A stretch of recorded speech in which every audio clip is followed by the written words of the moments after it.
siapkan hati dan pikiran kita untuk masuk ke dalam doa. Mari berdoa. Di rumah ini, rumah kami beribadah, ketika kami rindu mau membaca dan merenungkan sabda kebenaran firman-Mu, anak-anak kami, anak-anak sekolah minggu, ada di hadapan altar-Mu. Mereka pun juga mempersiapkan diri untuk mendengarkan cerita firman Tuhan. Biar kiranya Tuhan memperlengkapi setiap guru-guru sekolah minggu yang akan menyampaikan cerita firman Tuhan bagi anak-anak kami. Mereka akan duduk tenang, diam, konsentrasi mendengarkan cerita firman-Mu. Dan kami sebagai orang tua yang ada di dalam gedung gereja ini, kami pun akan membaca firman, mendengarkan firman. Tuhan beri hikmat untuk bisa mendengar, dan ketika kami mendengar, kami mampu melakukannya. Hanya di dalam nama Tuhan Yesus firman yang hidup. Amin. Saudara-saudara, Bapak Ibu jemaat Tuhan, di minggu kedua bulan November ini, Gereja Masehi di Minahasa mengangkat bacaan dari kitab Injil Markus. Markus pasalnya yang kedua, Markus pasal 2, kita membaca ayat 1 hingga ayatnya yang ke-12. Kitab Markus pasal 2 ayat 1 hingga 12 dengan judul bacaan firman Tuhan, orang lumpuh disembuhkan.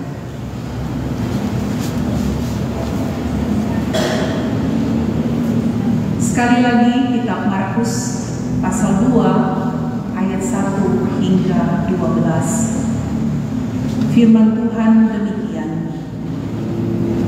Kemudian sesudah lewat beberapa hari, waktu Yesus datang lagi ke Kapernaum, tersiarlah kabar bahwa Ia ada di rumah.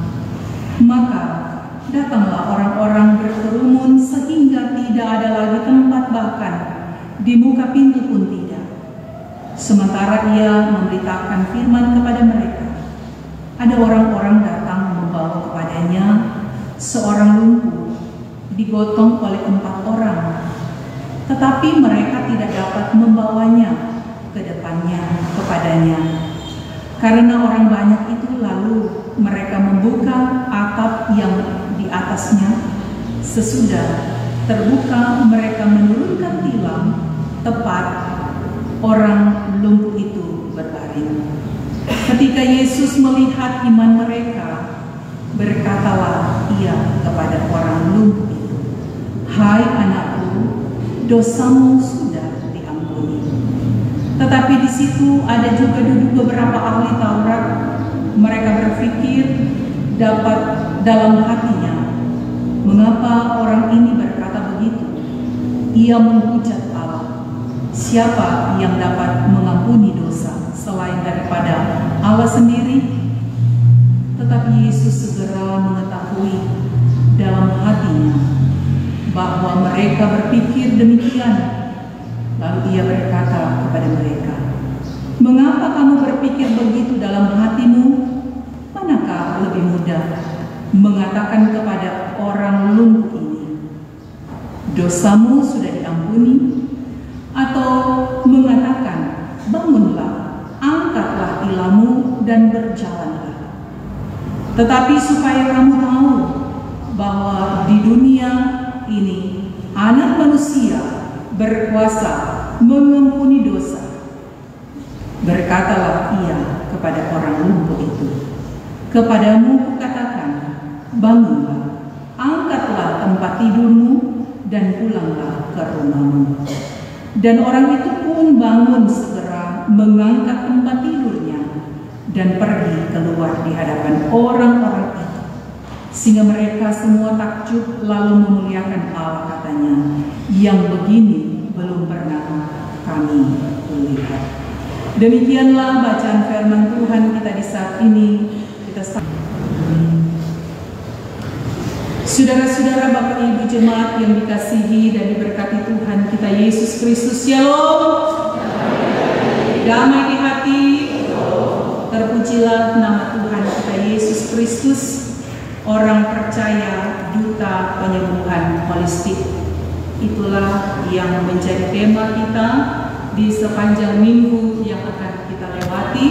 Diangkat dari bacaan kita Markus pasal 2 ayat 1 hingga ayatnya yang ke-12. Nah, Bapak Ibu saudara-saudaraku, Markus pasal 2 ayat 1 hingga ayatnya yang ke-12 ini bicara tentang kebersamaan, berbicara tentang ketaatan, berbicara tentang kesetiaan, tapi juga berbicara tentang pengorbanan dan tanggung jawab, bahkan juga tentang kasih. Semua itu bukan hanya sekedar perasaan ataupun sekedar pikiran atau hati yang baik, tetapi menyangkut tindakan yang tulus sebagai kawan, sebagai sahabat yang terwujud dalam kerja bersama. Nah, saudara-saudara, Bapak Ibu yang dikasihi Tuhan, di mana dalam kebersamaan mampu menembus sekat yang menghalang, oleh karena tekad untuk berbuat yang terbaik dalam menolong, bahkan membantu sesama. Bahkan mereka tidak larut dengan tantangan yang menghadang, tetapi mereka terus berjuang. Bahkan ide cemerlang yang tepat dalam situasi yang sulit muncul untuk bagaimana keempat orang ini mau menurunkan orang lumpuh itu. Bayangkan, penuh dan sesak, pintu telah terhalang, tiba-tiba ada pemikiran buka jatuh atap, gong kasih turun, tepat di depan Yesus. Kalau mungkin terjadi pada orang, kira-kira apa yang orang mau katakan sebagai tuan rumah tanpa permisi? Gong buka orang ke atap rumah. Biar orang bilang dia mengkate mau tolong orang. Mari apa bilang ini, gitu. Memang nekat. Tetapi inilah yang mereka kerjakan agar supaya orang lumpuh ini kembali boleh berjalan. Siapa kira-kira yang dalam keadaan sakit, kok nyenak musuh kabayi, ya kan? Pasti orang suka sekali baik sembuh dari sakit. Walaupun kadangkala itu kolesterol, asam urat, darah tinggi, orang itu kata adik, orang yang dicari sendiri kadangkala. Tetapi walaupun orang bilang pinjam hari, kong tak kena, tetap orang suka mau baik. Kalau boleh kuat, mau baik. Kalau boleh kuat, kalau so baik, kita sudah mau kore-kore lagi itu. Walaupun sebenarnya ketika ada lebih muka pada orang, bilang pinjam hari. Nah, saudara-saudara yang dikasih Tuhan, tepat di muka Yesus, itu koi dah kasih turun dari atas loteng, dari atas atap rumah. Sehingga Yesus menyadari pada ayatnya yang kelima bahwa memang benar-benar iman mereka, percaya mereka hanya kepada Tuhan yang dapat memberikan pemulihan ini. Mereka dapat disembuhkan oleh Tuhan Yesus Kristus.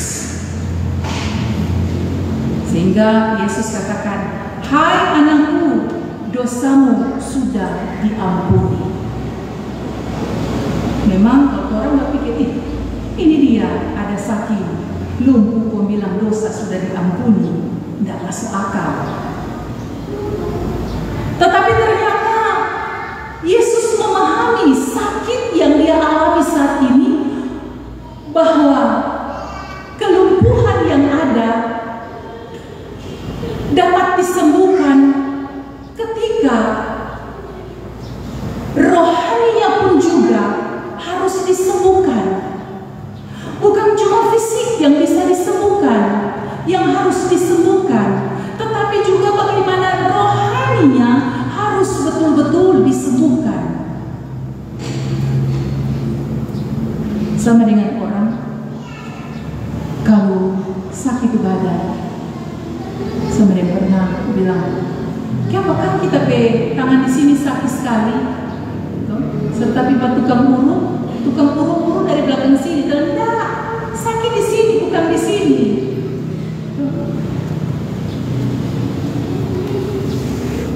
Mesti urut dari sini supaya di sini bahaya. Tu tangan mau sakit, tu tangan pesakit mau hilang. Itu pun juga yang mau disampaikan oleh Yesus. Iman yang harus dipulihkan, pengakuan yang harus ada, bagaimana benar-benar bertobat sehingga dosa diampuni dan sakit fisik yang dialami pun boleh disembuhkan oleh Yesus. Bahkan pun luar biasa, 4 orang yang ada bawa ini orang lumpuh. Bayangkan, daripada ke rumah nak dijelaskan berapa kilometer orang gak berjalan, sampai ini pintu sebanyak orang, mau sosok kasih masuk pun dengan tambah tidur setengah mati. Rasa melelah mereka hilang karena keyakinan iman kepada Tuhan. Sehingga pada ayatnya yang kelima dikatakan, ketika Yesus melihat iman mereka, berkatalah ia kepada orang lumpuh itu. Melihat iman dari keempat orang ini yang memang sungguh-sungguh dalam ketulusan hati, dalam kerelaan hati, boleh melihat dorang pe saudara, dorang pe sahabat, dorang pe teman, mungkin dorang pe kakak, dorang pe adik, boleh mendapatkan kesembuhan. Nah, saudara-saudara, Bapak Ibu yang dikasihi Tuhan, firman Tuhan juga ini mau mengingatkan kepada kita bagaimana kita juga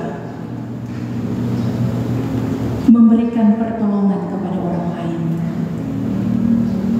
Karena ada orang yang bertolong cuma sampai begini, aduh kasihan kan. Tapi juga ada orang yang menolong cuma sampai untuk menunjukkan kepada orang banyak bahwa dia dermawan. Tetapi bagaimana orang menolong seperti orang Samaria dalam ketulusan hatinya, sama dengan yang orang ini. Nyanda pikir itu berat, nyanda pikir itu jauh, walaupun mesti kasih ikoten, tetapi dalam ketulusan merasa bertanggung jawab. Kalau batolong orang jangan setengah-setengah, mesti sampai tiba di tujuan dengan selamat. Karena ada orang cuma setengah-setengah jaga batolong, itu pun dia suka orang lain tahu, banyak orang tahu, duh kemainkan dia ada tolong kata gara-gara dia kasihan. Dia yang gak bantu kuat sampai jadi. Orang ingin orang lain mengetahui.